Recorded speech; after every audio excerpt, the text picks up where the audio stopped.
கல்கட்டால தான் இருந்தேன். எல்லாரும் மாமாக்கள் எல்லாரும் கூட. அவர் உடம்பு சரியில்லாம படுத்துட்டு இருந்தார்.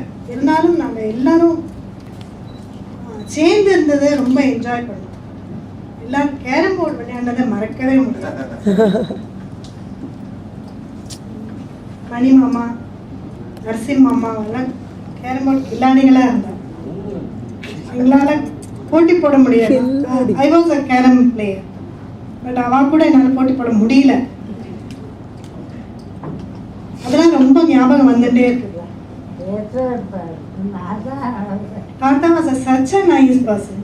ரொம்ப சாஃப்டா பேசுவா. அதெல்லாம் கொஞ்சம் கனவு மாதிரி ஞாபகமா இருக்கு.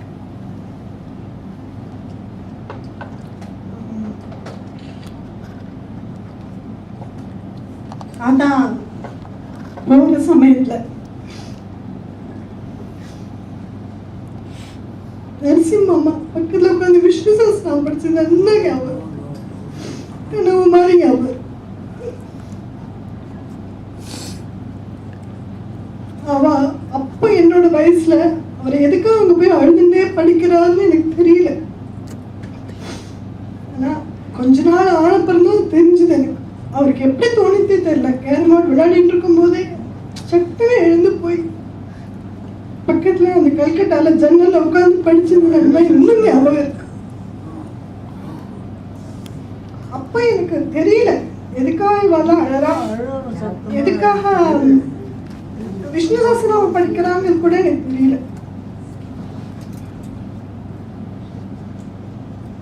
ஆனா அது அப்போ எனக்கு எப்ப தெரிஞ்சதுன்னு தெரியல. என் மாமியார் நான் உடம்பு சரியில்லாம படுத்துன்னு ரொம்ப சீரியஸா இருந்து ஒரு சமயத்துல நான் பக்கத்துல இருந்தேன். எனக்கு விஷ்ணு சஹஸ்ரநாமம் மனப்பாடமா தெரியாது.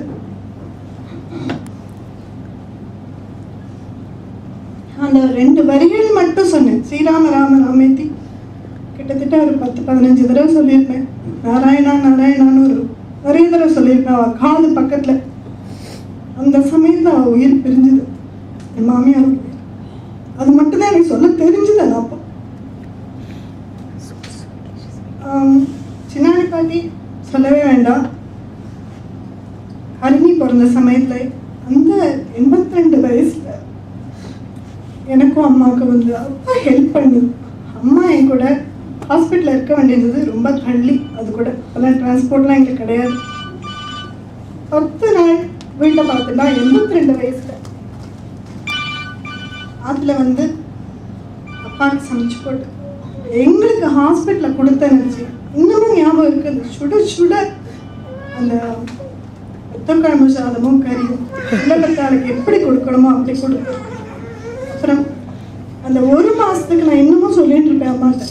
காலம்பர அந்த 4 மணிக்கு ஒரு மருந்து கொடுப்பாள். அப்பா அதை மறக்கவே முடியாது. இன்னும் அந்த டேஸ்ட் எனக்கு. அந்த ஒரு பூண்டு மருந்து என்ன மருந்துன்னு தெரியாது. ஆனால் அது வெள்ளம் மாதிரி உள்ளே போகும். எனக்கு அது ரொம்ப பிடிக்கும். அது சில பேருக்கு பூண்டு பிடிக்காத இருக்கும். எனக்கு அது ரொம்ப பிடிக்கும். 4 மணிக்கு எழுப்பி இதை சாப்பிட்டு போய் படுத்துக்கோமா. ஏன்னா நைட்டு பூரா குழந்தை எழுதுன்னு இருக்கும். இதை சாப்பிட்டு போய் படுத்துக்கோமா, நீ அப்புறம் உன்னை எழுப்ப மாட்டேன் அப்படின்பா. ஸோ அதெல்லாம் அந்த ஒரு அஃபெக்ஷன் அதெல்லாம் ரொம்ப ஞாபகம் வந்துட்டே இருக்கு எனக்கு. எப்பவும் ஞாபகம் வந்துட்டே இருக்கும். இன்னைக்கு சாப்பிடும்போது ஒன்று ஞாபகம் வந்தது. அம்மா யூஸ் டு சே, எங்க அப்பாவுக்கு ரொம்ப காய்கறிலாம் தேங்காய் போட்டால் அவ்வளோவா பிடிக்காது. அம்மா யூஸ் டு சே, எல்லாத்தையும் தாத்தாக்கு தேங்காய் போடணுண்டி.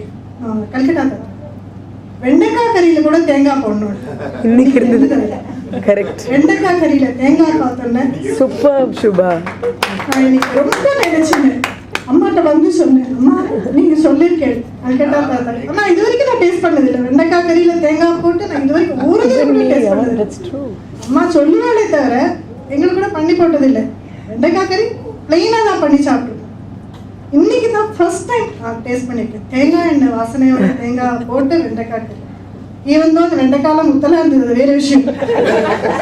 ஆனால் அது ரொம்ப பிடிச்சது, ரொம்ப பிடிச்சது. ஏன் அப்போ கல்கட்டா தாத்தாக்கு பிடிச்சிருந்தது தெரிஞ்சது. சம் குவாலிட்டிஸ் தாத்தாக்கள் அது சொல்லுவா இது சொல்லுவான்னு அடிக்கடி சொல்றது வந்து நமக்கு ஞாபகம். அதே மாதிரி மாம்பழ சீசன்ல மாம்பழத்தை வெறும்னா சாப்பிட விட மாட்டா, தயிர் சாதத்தோட தான் சாப்பிடணும் குழந்தை, ஏன்னா அந்த சூடு தாங்காது குழந்தைகளுக்கு. சரி, எவ்ரி இதில் அந்த தாத்தா வந்து குழந்தைகளோட நல்லதை பார்த்துட்டு பண்ணியிருக்கோம். இப்போ நாங்களாம் அப்படி பண்ணுறோமான்னு தெரியல.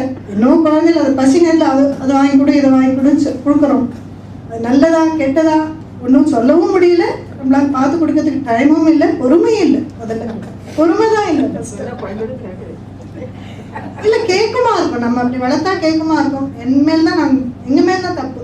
நீ வெண்டைக்காய் கறியில தேங்காய் போடுறது சின்னாடி பாட்டி பண்ணியிருக்கேன். அதை நான் சாப்பிட்டேன், நான் இது வரைக்கும் சாப்பிட்டது இல்லை. சாப்பாடு பற்றி பேசுறேன்னு நினைக்கிறேன். ஆனா இன்னைக்கு கூட தாத்தா பத்தி தான் நிறைய எல்லாத்தையும் சொல்லிட்டு இருந்தேன் நினைக்கிறேன். வெங்காயம் அந்த வெண்டைக்காய் இது சாப்பிட்டியா நீங்க சந்தேகம் எனக்கு. சாப்பிட்டேன், 2ஆவது தடவை போய் போட்டு சாப்பிட்டேன். தாத்தா நினைச்சு சாப்பிடணுங்கிறதுக்காக சாப்பிட்டேன். எல்லாத்தையும் சொல்றீங்க. ஆமா என்கிட்டயும் சொன்னா. ஆமா, எல்லாத்தையும் எனக்கு நிஜமாவே பாக்கியம்தான் என் கூட இருந்து கொஞ்சம் அந்த ஒரு 2 மாசம் என் கூட இருந்து பாட்டி பண்ணது ரொம்ப சந்தோஷமா இருக்கு. எல்லாரும் கூட இருக்கிறது ரொம்ப சந்தோஷமா இருக்கு. என்னால சேர்ந்து ஸ்டே பண்ணி இருக்க முடியலையேன்னு ரொம்ப வருத்தமாவும் இருக்கு. ரொம்ப மிஸ் பண்றேன்னு நினைக்கிறேன். நேற்று நிறைய மிஸ் பண்ணியிருக்கேன். நாளைக்கு I won't miss it, I think. Thank you, Shubha. Excellent.